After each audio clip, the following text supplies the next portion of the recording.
डोगा, बिच्छू। आपने इसके पहले भाग में पढ़ा कि बिच्छू नाम का एक अपराधी कुंदन को हीरे लेने भेजता है और हीरे लाते समय डैंग के आदमी उस पर हमला करते हैं, परंतु कुंदन, जो कि असल में चीता होता है, वो वहां से डैंग को धोखा देकर हीरे लेने में सफल हो जाता है। परंतु डैंग इससे नाराज हो जाता है और वो बिच्छू के गिरोह का, फिर उसके अड्डे का पता पुलिस को बता देता है। और पुलिस जब छापा मारती है तो छापा मारते हैं इंस्पेक्टर रणतुंगे, जो कि होते हैं चीता के बाप। और वहाँ पे जब उनके हाथ में एक फाइल लगती है, उस फाइल में वो चीता की फोटो देखकर, जो कि कुंदन के नाम से होती है, बहुत ही तरह चौंक जाते हैं। और घर आकर वो अपनी पत्नी शोभा को चीता के बारे में सब बताते हैं।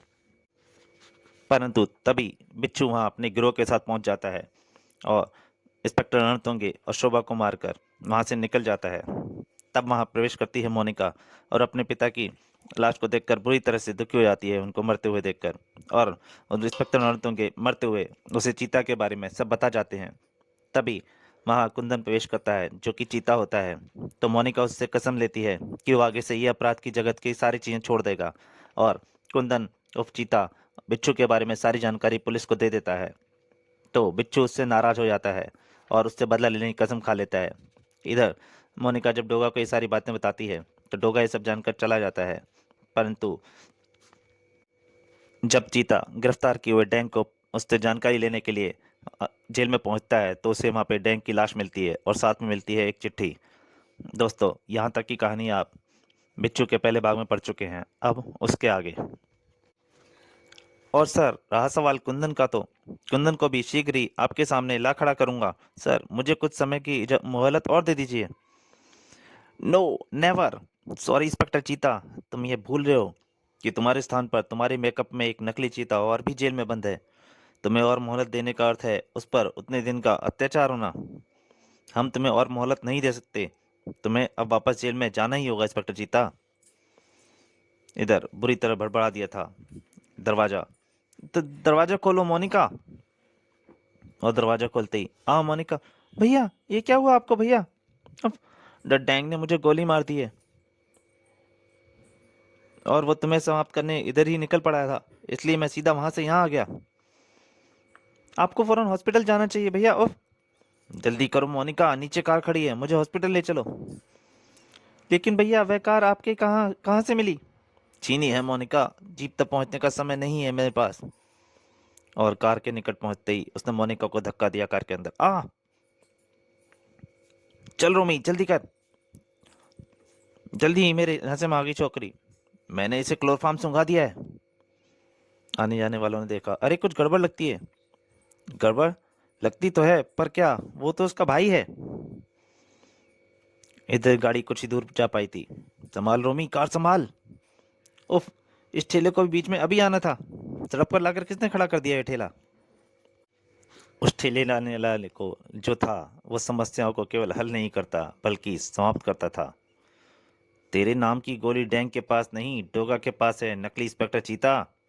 इसलिए क्योंकि डैंग को तो डोगा खुद कानून की गिरफ्त में जकड़ा देखकर आया है। नकली चीता, कार वापस ले रोमी, वरना समझ की कयामत आ चुकी है, क्विक। डोगा को देखकर उस नकली चीता की हालत खराब हो चुकी थी। कार के अंदर रोमी के हाथ हरकत की और बाहर डोगा के हाथ ने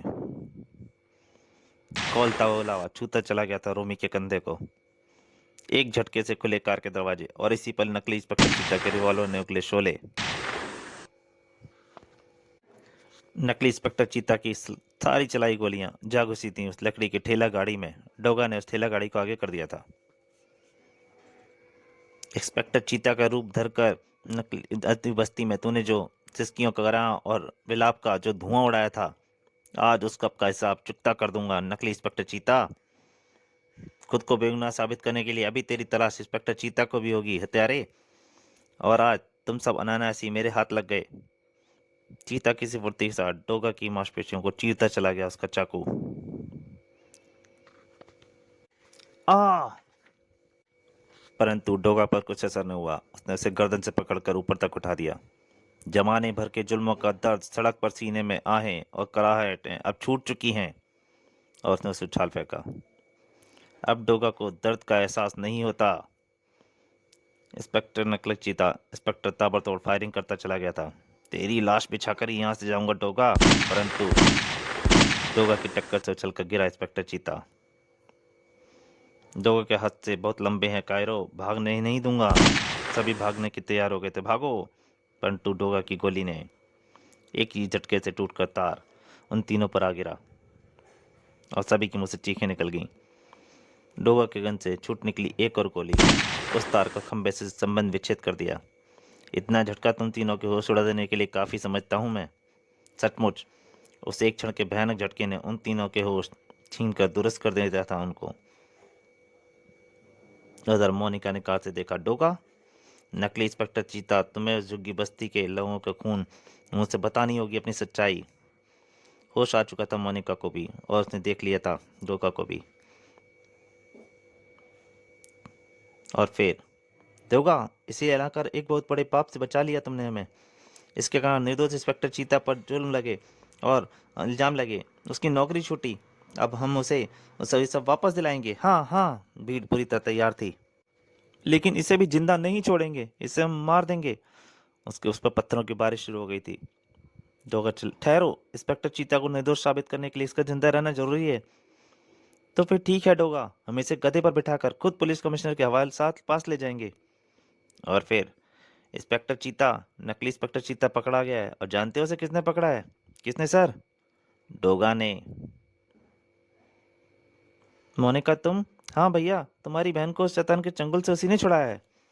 मनी मन डोगा के लिए नतमस्तक होता चला गया इंस्पेक्टर चीता और जेल से छूटा इंस्पेक्टर चीता। लेकिन डैंग के नकली चीता को मोनिका का अपहरण करवाने भेजने की जरूरत क्या थी?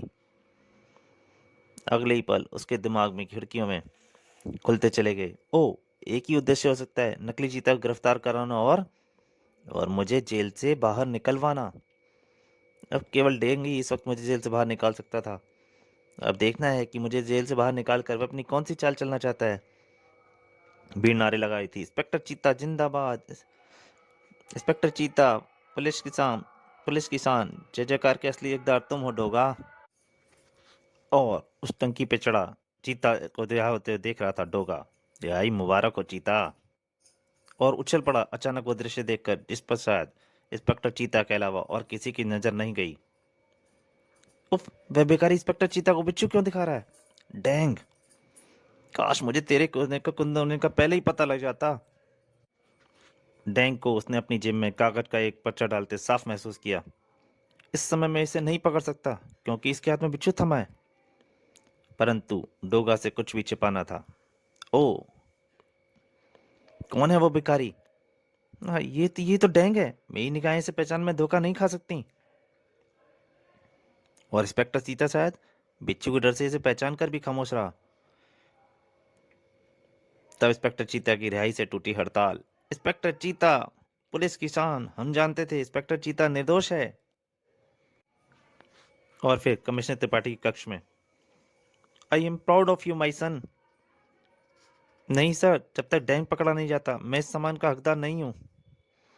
तब पुलिस स्टेशन में अपना चार्ज संभालने पर इंस्पेक्टर चीता ने में पढ़ा पत्र। इंस्पेक्टर चीता, पुलिस स्टेशन के बाहर खड़ी लाल कार में सवार हो जाओ और कोई हथियार दिखाने की चेष्टा बिच्छू में तुम्हें डसवा सकती है। डैंग। इंस्पेक्टर चीता के पास उस आदेश को मानने के सिवाय कोई दूसरा रास्ता नहीं था। चुपचाप बैठे रहो, हम तुम्हें डैंग के पास ले चल रहे हैं। और डैंग के मुख पर आ गई खौफनाक रौनक। आओ इंस्पेक्टर चीता, मैं तुम्हारा ही इंतजार कर रहा था। क्या चाहते हो? तुम्हारी मौत। पर मुझे यहाँ बुलाकर तो लगता है जैसे तुमने अपनी मौत को बुला लिया। डैंग। इंस्पेक्टर चीता गुस्से से पागल हो रहा था। तभी कुछ आदमी ने उसे पकड़ लिया। पकड़ लो इसे। और कमांडर। और चीता के मुंह में कोई दवाई डाल दी गई। चीता, कमांडर ने तुम्हें जो जहर पिलाया है उसकी काट इस शीशी में है। अगर 2 मिनट तक तुम्हें दवा न मिली तो तुम्हारा पुलिस विभाग एक काबिल और ईमानदार इंस्पेक्टर के साथ हाथ धो बैठेगा। कहकर डैंग हंस पड़ा था। नहीं, उफ। डैंग की ओर झपट पड़ा इंस्पेक्टर चीता, लेकिन कमांडर ने उसकी ये मंशा पूरी न होने दी और इसने टांग अड़ा दी, जिससे इंस्पेक्टर चीता गिर पड़ा। इतनी जल्दी भी क्या है चीता? 30 सेकंड गुजर चुके हैं इंस्पेक्टर चीता। जा इंस्पेक्टर, डैंग से वो दवा ले ले। आ बदन नीला पड़ने लगा था उसका। होठ बुरी तरह सूख गए थे। झागने लगे थे और इधर चला आ रहा था कानून तोड़कर कानून की हिफाजत करने वाला बारूद। और चारों तरफ से उस पर बस पली गोलियां। होगा मून डालो इसे। सोफे के पीछे से लहराया कांच का टुकड़ा और ज्यादा सा डैंग की कलाई में, और शीशी उसके हाथ से छूटकर नीचे गिर पड़ने लगी।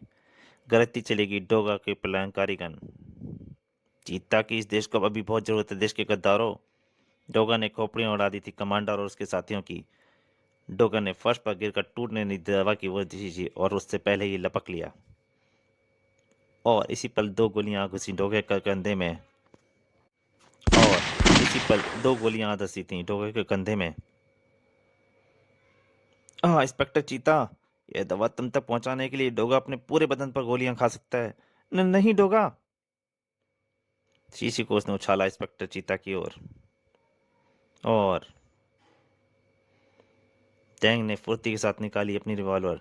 डैंग, पिछली बार तो तू बच गया था, पर इस बार मौत तेरा मुकद्दर बनकर रहेगी। डोगा की बंदूक उस धार से उसके पेट पर पड़ी। इधर इंस्पेक्टर चीता घटाकर दवा को हलक से नीचे उतारता चला गया था। आह! बोल डैंग, कितनी गोलियां भर दूं तेरी खोपड़ी में? ठहरो डोगा, रुक जाओ। ये लॉकेट तो बिच्छू का है। ये तुम्हारे पास कहाँ से आया डैंग? इसका मतलब तुम ही बिच्छू हो, मेरे मम्मी पापा के हत्यारे। बिच्छू? डैंग सब कुछ बताता चला गया। इसी के साथ खून छलकने लगा इंस्पेक्टर चीता की आंखों में। और कई बरसों से तेरी खोज में था बिच्छू, आज तू मेरे हाथों से नहीं बचेगा। आ डोगा, डैंग और बिच्छू की मौत के साथ आज मेरे काले अतीत का पन्ना हमेशा हमेशा के लिए बंद हो गया। तो दोस्तों, ये 3 कॉमिक की सीरीज थी जिसमें आपने पहले पढ़ी हड़ताल, उसके बाद डोगा जिंदाबाद, और तीसरी कॉमिक जो लास्ट है जिसका अंत है बिच्छू। ये कॉमिक यहीं समाप्त होती है। उम्मीद है आपको ये सीरीज अच्छी लगी होगी। नमस्कार।